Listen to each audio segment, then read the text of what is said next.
Que el Altísimo Dios Todopoderoso les bendiga grandemente. Déjenme compartir con ustedes este tema importantísimo. ¿Israel está todavía en la promesa? ¿Qué piensan ustedes? Bueno, pero antes leamos este pasaje de las Sagradas Escrituras. Por tanto pregunto, ¿ha desechado Dios a su pueblo? De ninguna manera, porque también yo soy israelita, descendiente de Abraham, de la tribu de Benjamín. ¿No ha desechado Dios a su pueblo, al cual desde antes conoció? ¿O no sabéis lo que dice la Escritura acerca de Elías? De cómo se quejó ante Dios contra Israel diciendo: Señor, a tus profetas han dado muerte y tus altares han derribado, solo yo he quedado y procuran matarme. Pero ¿cuál fue la divina respuesta? Me he reservado 7,000 hombres que no han doblado la rodilla delante de Baal. Estoy hablando de Romanos capítulo 11, 1 al 4, pero recuerde que es todo el capítulo de Romanos 11 el que habla de este tema.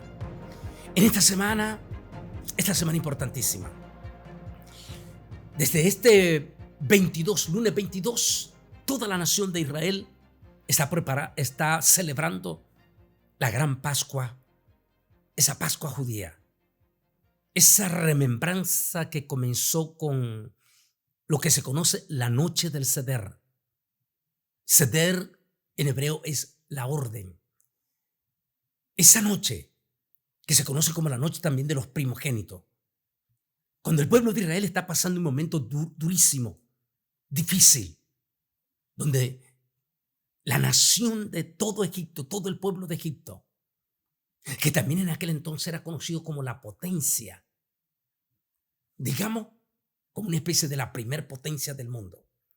Es decir, lo que hiciera Egipto lo respaldaba el resto de todos los pueblos, tanto de África como del Oriente.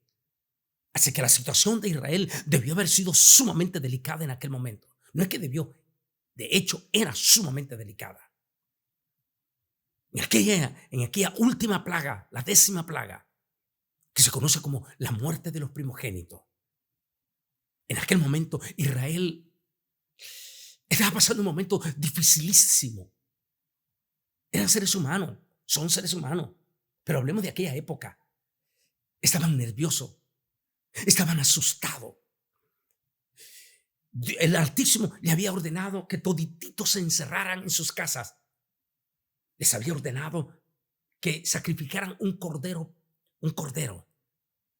y que comiesen la carne del cordero con sus hijos con hierbas amargas, y que se encerraran en sus casas. También ordenó que la sangre de ese cordero que ellos sacrificaron, la sangre de él, utilizasen con hisopo y pusiesen la señal de la sangre del cordero en sus puertas. Debió haber sido interesantísimo. Hablemos de los niños en aquel momento, cuando están toda la familia en sus mesas comiendo aquella carne con hierbas amargas. Ya ha caído la noche y de momento los niños israelitas empiezan a escuchar gritos y lamentos de sus vecinos. Los niños israelitas debieron de haberse estremecido en aquel momento y le preguntaban a sus padres, a los abuelos en aquel momento: papá, ¿qué está pasando afuera? ¿Por qué nosotros estamos encerrados? Y solo imagínese usted la respuesta en aquel momento de los padres, de los abuelos: hijo, es que el ángel del juicio está pasando por cada una de las casas de los egipcios, y cada primogénito de la casa de los egipcios está en este momento muriendo. Los niños preguntaban: Señor, papá, pero y nosotros? No se preocupen. ¿Vieron ustedes cómo en la tarde este cordero que estamos comiendo, la sangre de ese cordero, agarramos un hisopo y pusimos la señal de la sangre de ese cordero en nuestras puertas? Orden del Altísimo, para que cuando el ángel del juicio esté pasando por todo Egipto, en la tierra de Egipto, al ver una casa que tiene la señal de la sangre del cordero, esa casa no será tocada. Fue órdenes que nos dio el Altísimo. Y por eso nuestras casas no están sufriendo el dolor o el luto. Debió de haber sido una noche durísima para el pueblo de Egipto. Había clamor, habían gritos profundos. No había una sola casa en Egipto, una sola casa que no tuviese luto esa noche. Desde el más pobre de los egipcios hasta la propia casa del mismo faraón. Qué interesante, porque a veces es difícil entender esto, sobre todo para la gente que no conoce al Altísimo Dios Todopoderoso. Cualquiera hoy en día podría juzgar profundamente aquella acción de aquella noche. Pero la pregunta es, ¿cuánto daño el pueblo de Egipto había hecho al pueblo de Israel? ¿Cuántas lágrimas y dolor el pueblo de Israel? Aquellas madres judías, aquellas abuelas judías, ¿cuántos de sus hijos habían perecido en manos de los egipcios sin que nadie, ninguna ley, ninguna justicia pudiese interceder por ellos? Hay un dicho, proverbio de la Biblia que dice que lo que el hombre sembrare, podríamos decir, lo que sembrare una nación o un pueblo, eso es lo que va a cosechar. Y máximo si se mete con el pueblo de Dios. Para aquel entonces, para los pueblos gentiles, era difícil entender, porque la tendencia del pueblo que no tiene a Dios es que si se defiende el justo, entonces está mal. Si el justo se deja matar, entonces solo ellos dicen, sí pasó, pero ¿acaso no tiene el justo también derecho a defenderse? O en este caso, el pueblo de Israel. La situación era sumamente delicada esa noche. Y allí estaban todos los judíos en su casa, comiendo carne de cordero con hierbas amargas. Y a eso posiblemente de las 10 de la noche, hablando en aquella época, 10 de la noche, la casa donde estaba Moisés y su hermano Faraón y su familia juntos en aquella casa, junto con toda la comunidad judía regada en el pueblo de Egipto. La casa donde estaba Moisés la tocan fuertemente 10, digamos 10, 11 de la noche o 9 de la noche. Cuando Moisés abre la puerta ante la insistencia, era la guardia especial de la casa del faraón. Se presentan y le dicen, Moisés, el faraón le urge mirarte en este momento. Moisés y Aarón, que ya estaban persuadidos de parte del Altísimo que eso iba a pasar, acudieron a la casa del faraón. Y allí el faraón le dice, vete con tu pueblo, vete con toda tu gente, váyanse a adorar a su Dios, pero salgan de Egipto ahora mismo. Y así se conoce el inicio de la gran Pascua judía. La madrugada de ese 14 del mes de Abib, salieron de Israel 650,000 judíos. La historia ya usted la conoce. Desde entonces Israel ordenó a su pueblo Israel que cada Pascua, cada 14 del mes Abib, todo Israel debe de hacer una remembranza durante 8 días a lo que se le llama la Gran Pascua, comenzando precisamente con la gran cena del Seder o la noche de la orden. En estos momentos en que comenzó Israel este 22 es decir, este lunes, la celebración de la gran Pascua judía, y que finalizará el próximo lunes, en un momento crítico y difícil que está pasando Israel desde el pasado 7 de octubre. Este martes miraba en uno de los noticieros, hacían una remembranza de la masacre que fue ese día 7 de octubre.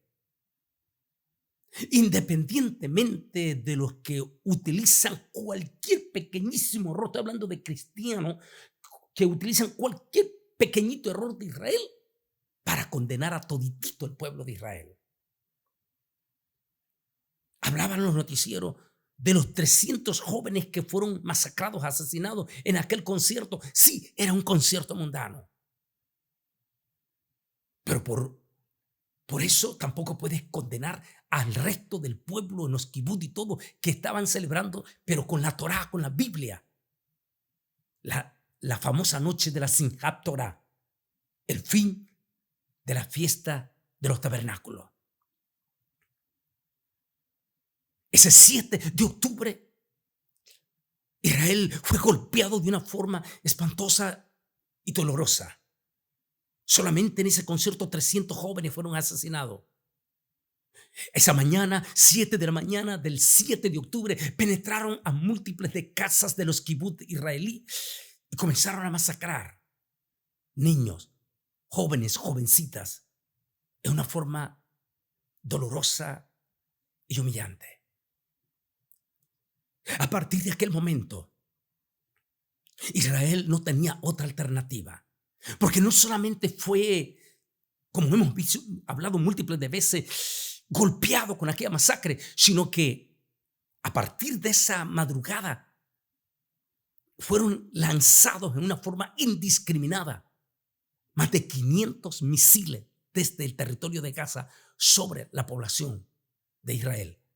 Que gracias a esa cúpula de hierro que interceptó en su totalidad esos 500 misiles que fueron enviados indiscriminadamente contra la población del pueblo de Israel. A partir de ese momento, Israel tomó la decisión de tomar acciones, porque si no lo hacía, iba a demostrar automáticamente una profunda debilidad, y entonces el enemigo iba a venir con lo peor. Han pasado 200 días hasta este pasado 23 desde que sucedió esa masacre. Pero, ¿qué ha pasado a partir de ese momento? Israel está pasando en estos momentos una crisis durísima, porque no solamente ha tenido que meterse en busca de ese enemigo peligrosísimo que solo tiene un solo eslogan: no parar hasta no ver al último judío desaparecido.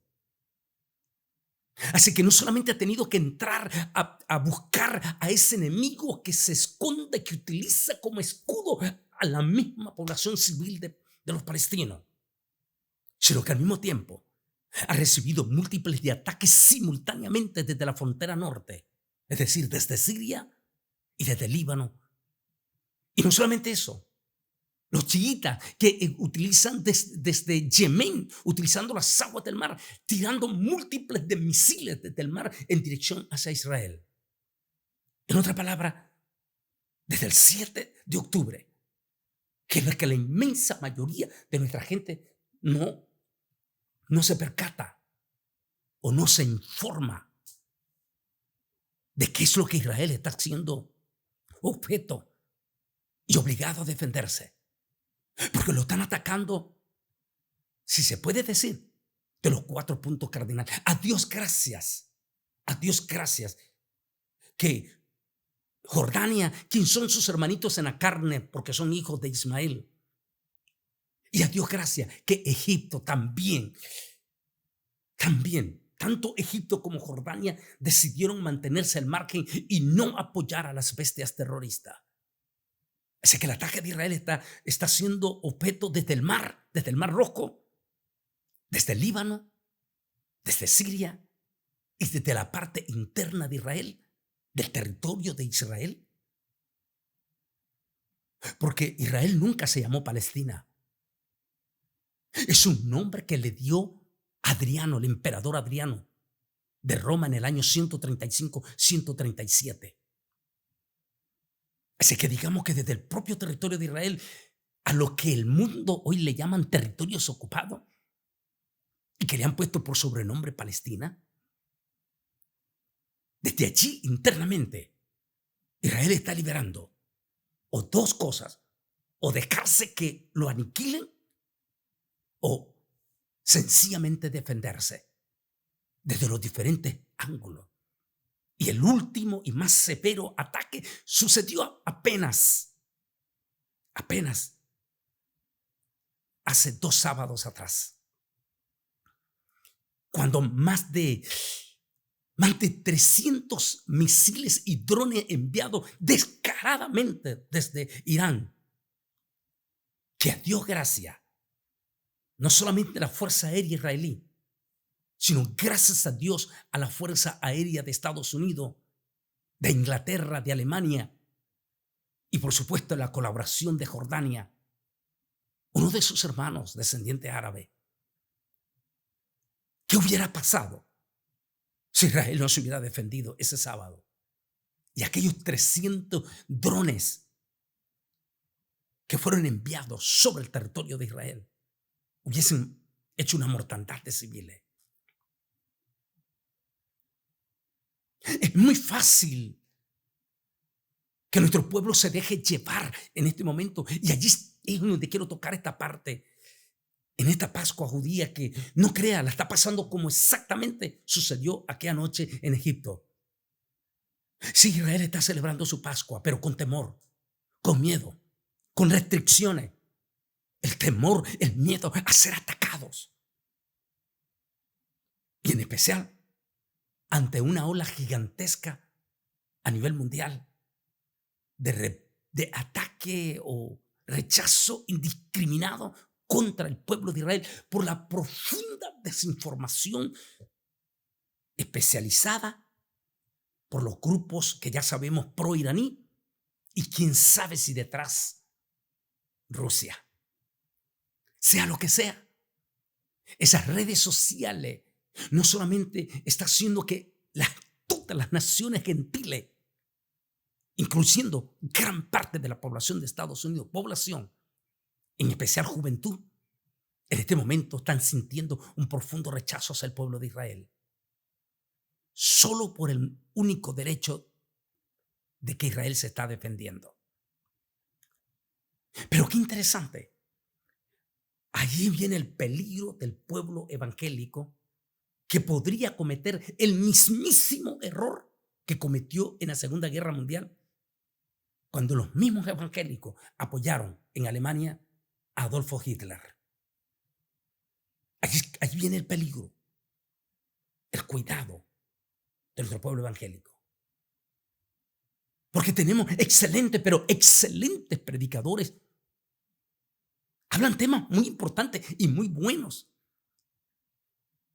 Pero es probable que en este momento salga de escondido en ese corazón evangélico y predicación un espíritu antisemita. Nunca se me olvidan las palabras en 1996 en Israel, en esa última semana que estuve viviendo en Israel, cuando uno de los ancianos rabinos me dijo esta palabra: Antonio, si lo que tú me dices que Yeshua Nazareno es el Mesías, entonces los cristianos pueden ser parte de esas 10 tribus perdidas, me dijo. Entonces son la semilla de Abel. Pero al mismo tiempo me dijo: hijo, te quiero dar un consejo. Cada vez que encuentres a alguien que dice ser cristiano, pero te empieza a ver con odio, pero con odio profundo, o lo escuches hablar contra Israel, tenle miedo. Tenle miedo. Es miembro de la semilla maldita. No es de la semilla de Abel. Porque la semilla de Abel no va a ir contra su propia semilla. Interesantísimo. Porque en este momento hay peligro. No es que hay peligro, se está viendo.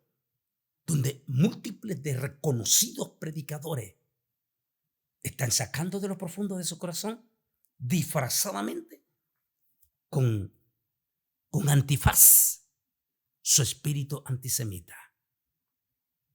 Mensajes como que, ¿por qué estar idolatrando a Israel? No estamos idolatrando a Israel. Mensajes como, ay, no podemos apoyar las cosas malas que Israel está haciendo en este momento. O como mensaje, se merecen por este concierto que estaban haciendo ese día. Cuidado con esos mensajes disfrazados. Como alguien dice, en la vida del Señor hay de todo. No podemos decir que todititito los israelitas estaban reunidos en ese festival o que estaban ya celebrando. No. Y no por eso podemos juzgar a toda la nación ni justificar lo que se hizo esa noche. Como un predicador que utilizan eso de una forma razonable, pero sin darse cuenta, inyectando el espíritu antisemita. O como este otro señor madrileño, donde habla el cuidado de los evangélicos no estar idolatrando a Israel. Porque, ¿cómo podemos apoyar a un... Y dice palabras muy peligrosas, como dando a entender que el Israel actual ya no es pueblo de Dios. Por eso el tema que utilizamos es, Israel, ¿está todavía en la promesa? Y lo comenzamos con esas palabras del apóstol San Pablo en Romano. ¿Ha desechado Dios a su pueblo? En ninguna manera, dice Pablo, porque yo también soy judío de la tribu de Benjamín. O como dijo este profeta, era un falso profeta, pero lo dijo, quedó allí. ¿Cómo yo maldeciré a quien Elohim no ha maldecido? ¿O cómo voy a desafiar a quien no ha desafiado Yahweh? Número 23, 8, el propio Balaam, un gentil. Y bendeciré a los que te bendigan y a los que te maldigan maldeciré y serán benditas en toda la familia. ¿Cómo alguien siendo, no digamos cristiano, evangélico, que se supone que pertenece al olivo injertado, no olvide que el olivo natural es Israel? ¿Cómo puedes estar en contra de tu propia semilla? Porque si estás en contra de tu propia semilla, estás prácticamente aceptando el mensaje de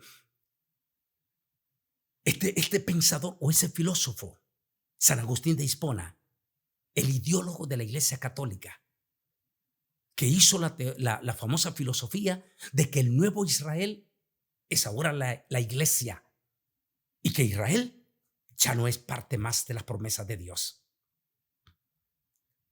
Decía San Agustín de Hipona que por haber matado a Israel, a Jesucristo dejó de ser pueblo y ahora la Iglesia es el nuevo Israel con la nueva promesa. Cuidado con todo eso. Esa es la teología de San Agustín de Hipona. Pero sigamos leyendo lo que dijo el apóstol San Pablo. Pero yo pregunto, ¿será que los israelitas al tropezar cayeron definitivamente, como diciendo, ¿será que con lo que pasó dejaron de tener las promesas de Dios?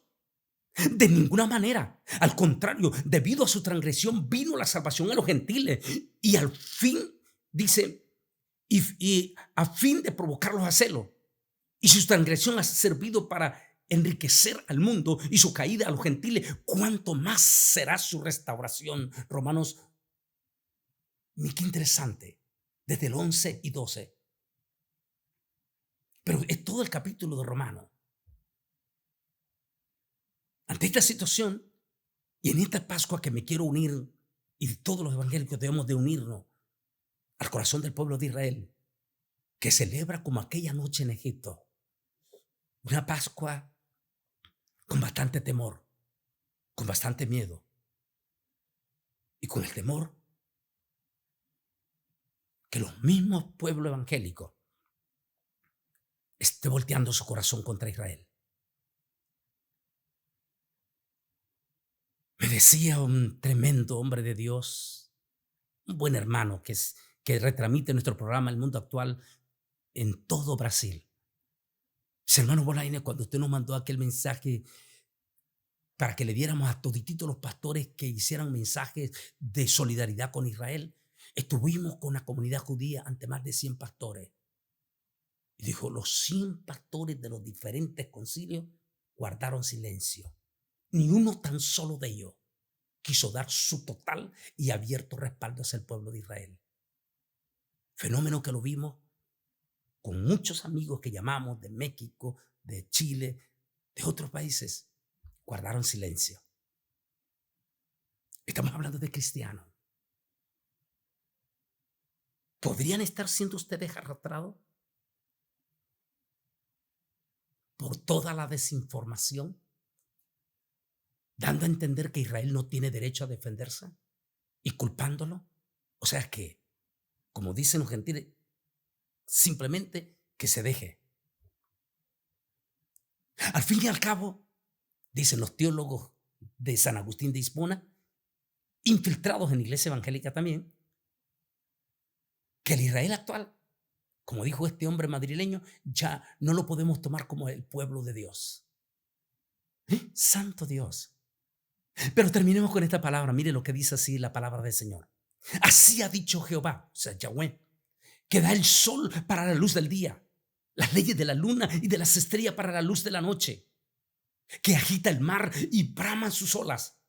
Jehová de los ejércitos es su nombre.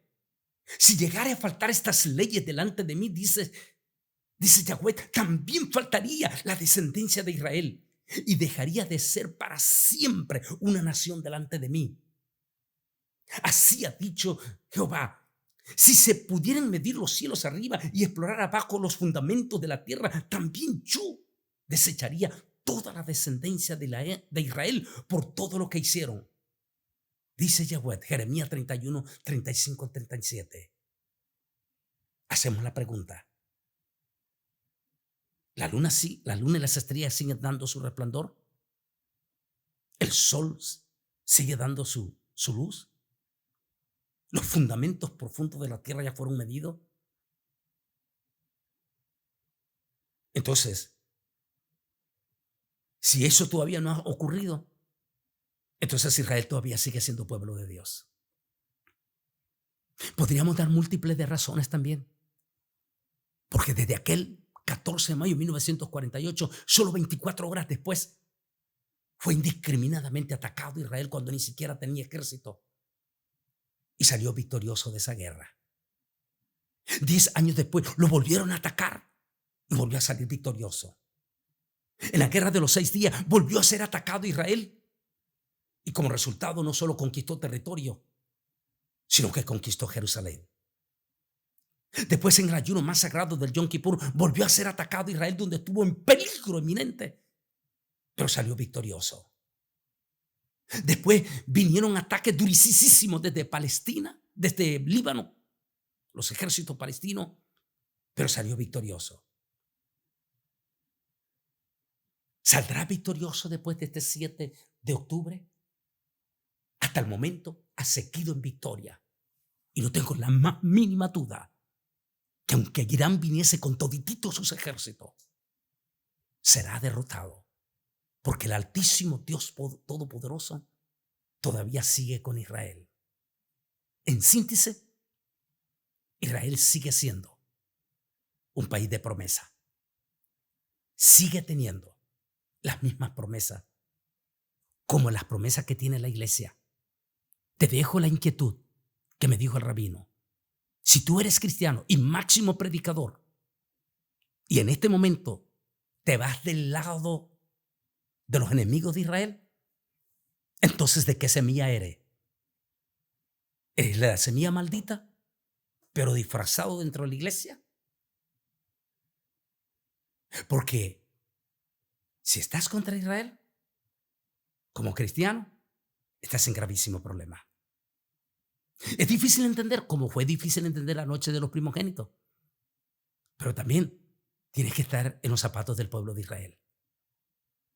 Sea lo que sea, como pueblo de Dios, como cristiano, como evangélico, no podemos dejar de apoyar a Israel en nuestras oraciones, en nuestros aspectos morales y en nuestra hermandad. Porque al fin y al cabo, somos parte del olivo injertado en el olivo natural. Y como dijo Pablo, al final, todo Israel será salvo. Así que como pueblo de Dios y evangélico, nuestro pueblo evangélico, si escuchas a tu propio pastor o eres seguidor o fan de algunos de estos tipos, pastores, predicadores famosos en las redes sociales, que empieza a atacar a Israel, huye de él para que la maldición no te caiga. Así es que, como dice la promesa, bendeciré a los que te bendigan.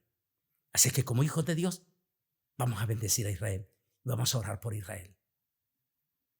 ¿Quedará sin castigo Israel por su rebelión? Eso déjeselo en las manos del Señor. Es Él como padre el que puede castigar a su hijo, como tú lo harías con tu hijo. Pero déjaselo al Señor. Así es que en solidaridad en esta Pascua con el pueblo de Israel, unámonos y oremos por el pueblo de Israel que tiene derecho a defenderse. ¿Y sabe por qué lo debemos de hacer? Porque Jesús es judío. Y si Jesús es nuestro glorioso Salvador, entonces con mucha más razón vamos a orar por Israel. Que Dios te bendiga.